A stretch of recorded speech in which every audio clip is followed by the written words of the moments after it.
Okay, so we are looking at intro to statistics. So like I've mentioned before, you'll find it in your work package. So you've listened to the video for the course instructions here. And then we're going on to the lesson for intro to statistics, and then there will be a different video for displaying data. So you've got your diagnostic here. That's just to see what you remember from grade 11. If you're lucky enough, you would have done it last semester, so really about 2 weeks ago. So we've got here just our unit outline. So this is a new unit that we're starting.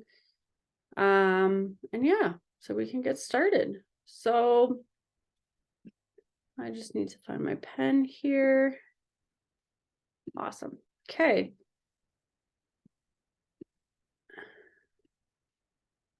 So data are any collection of numbers, characters, images, or other other items that provide information about something. So that is looking at our data management. So it's just a little introduction on that. Statistics is the science of data.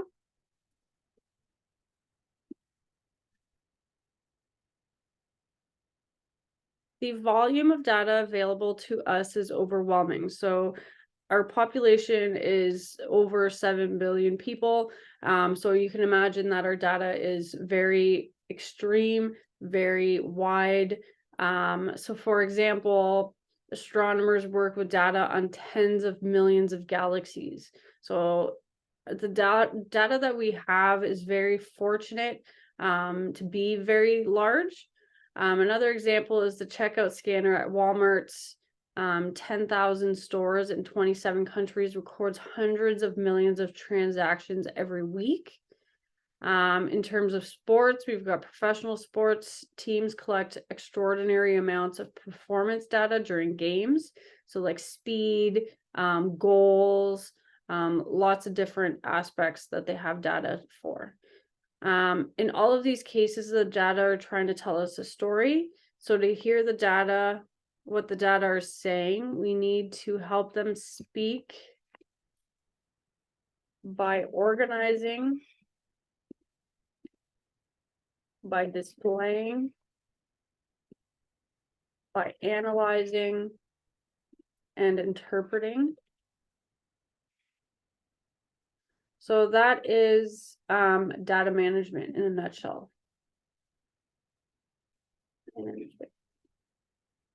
So statistical methods enable us to look at information from a small collection of people or items and make inferences.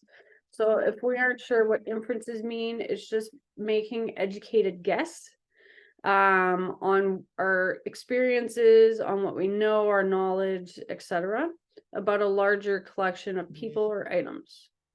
So I do have to clear this to be able to move forward. So make sure that you've got it written down.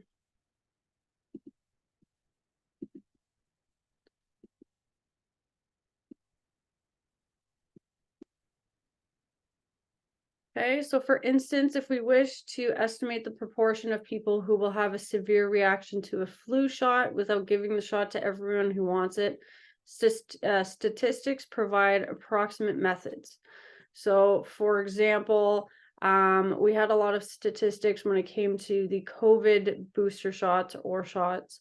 There were a lot of statistics on that they were high to not have reactions and so on and so forth. To get you more in a statistical mindset, read the following 2 stories. Okay, so if you have a Facebook account, you have a probability, or you have probably noticed that the ads you see online tend to match your interests and activities. Coincidence? It's hardly. So if you ever notice that when you're talking to your family about pizza, for example, you'll have a Pizza Hut ad that'll come up on your Facebook. So according to the Wall Street Journal, much of your personal information has probably been sold to marketing or tracking companies. Why should Facebook give you a free account and let you upload as much as you want to its site? So because your data is valuable. So using your Facebook profile, a company might build a profile on your interests and activities. From the Facebook's point of view, your data are a potential gold mine. Another scenario is how dangerous texting is while driving. So researchers at the University of Utah tested drivers on simulators that could prevent emergency situations. So they compared reaction times of sober drivers, drunk drivers, and texting drivers. So the texting drivers actually responded more slowly and more dangerous than those who were above the legal limit of alcohol. So that's why you always hear, you know, don't text and drive and so on. Okay. So we've got a little activity here for you. This is for you to do on your own. So anything that you've got at home that is small and in multiples. So for example, M&Ms or cereal, or you could have noodles and so on. So you scoop out a sample of M&Ms or whatnot. Count the total in your sample. You'll need exactly 25. If you need more, randomly choose a few more to add to your sample. If you have too many, just randomly choose to discard. So you're gonna calculate the percentage of blue candies in your sample. Again, if you have like Fruit Loops would be a great thing to look at. So pick a color and you're gonna record the data, how many times you pick that out of the bag. You're going to organize the data in a meaningful way. You're going to display it in a dot plot. Okay, and you're going to analyze it. So this is all up to you guys. There's not much I can do on my part to explain it for you. You just got to make sure that you're using something. You can even use pencil, crayons, anything that you have multiples of. So describe some general features of the data. So data should be mound shaped.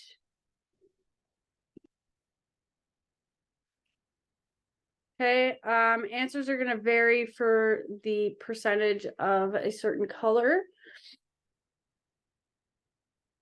Does the data reveal the true percentage of blue M&Ms? Oh, so I've got to clear this to be able to move on. So does our data reveal the true percentage? If so, what is the true percentage? So if our sample was large enough, the average of our proportions should equal the true proportion, which is 24%. Okay, so I already went through the culminating project in the following video.